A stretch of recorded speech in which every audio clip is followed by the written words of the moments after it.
Operation सिंदूर के दौरान पूरी दुनिया ने देखा हमारा परफॉर्मेंस अगेंस्ट पाकिस्तान, और उसमें से एक BrahMos missile. We have recently signed a deal with Vietnam. हम एक्सपोर्ट कर रहे हैं। आप सोच रहे हो, हम अब तक रशिया से लेते थे, इजराइल से लेते थे, हम वेपनरीज खरीदते थे, अब हम बना रहे हैं और बेच रहे हैं। BrahMos missile manufacture in India. कितनी खास बात है उसकी पता है आपको? जैसे ब्रह्मास्त्र आपने सुना होगा ना कि एक बार छूट गया तो लक्ष्य को भेद के ही चैन मिलेगा। सेम उसी तरह वो ब्रह्मोस मिसाइल या तो लैंड से छोड़ दो, शिप से छोड़ दो, सबमरीन से छोड़ दो, एयरक्राफ्ट से छोड़ दो, किसी भी लॉन्च पैड से, यानी दुश्मन को ऐसा कंफ्यूजन होगा कि कहां से ब्रह्मोस आ रहा है पता भी नहीं चलेगा। इसके अलावा मैन्युफैक्चरिंग इंजीनियरिंग कैसी है अपनी, मार्क 3.5 स्पीड तक वो जा सकता है, और इसके अलावा जमीन से सिर्फ 10-15 मीटर ऊपर उड़ते हुए जा सकता है। आप सोचिए, अगर ऊपर से कोई उड़ रहा है तो ट्रैजेक्टरी ट्रेस करते हुए आप उसको उड़ाओगे ना।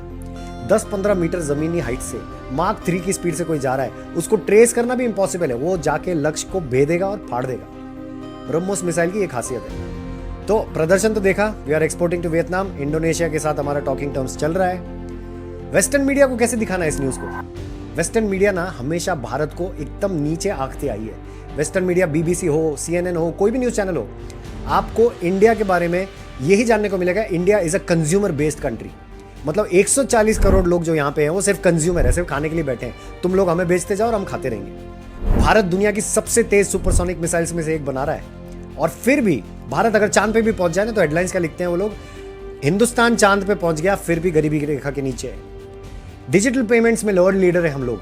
आर्टिफिशियल इंटेलिजेंस में पूरी दुनिया के साथ पार्टनरशिप कर रहे हैं। सेमीकंडक्टर मैन्युफैक्चरिंग में घुस चुके हैं। We are amongst the top economies in the world. फिर भी हमें स्लम्स के साथ, गार्बेज के साथ एसोसिएट किया जाता है। गार्बेज बोलते हैं हमको, ताकि आप लोग सब इस इमेज में रहो कि हम लोग ग्रोथ नहीं कर रहे, हम लोग को सिर्फ गरीबी रेखा के नीचे रहना है, हमको हाथ जोड़ने सबके साथ। अगर हम अपने देश को कमजोर समझेंगे ना तो बाहर का कोई भी उसे मजबूत नहीं समझने वाला। अगर हम खुद कहेंगे ना कि हमारा देश कुछ नहीं कर सकता, तो 140 करोड़ लोगों की मेहनत का सम्मान कोई बाहर का नहीं करने वाला। भारत कभी भी कंज्यूमर मार्केट नहीं था। भारत हमेशा से क्रिएटर बनने के लिए पैदा हुआ है। भारत हमेशा से इनोवेटर बनने के लिए पैदा हुआ है। था भी, कुछ देर के लिए छीन लिया गया, but we are getting right back on track.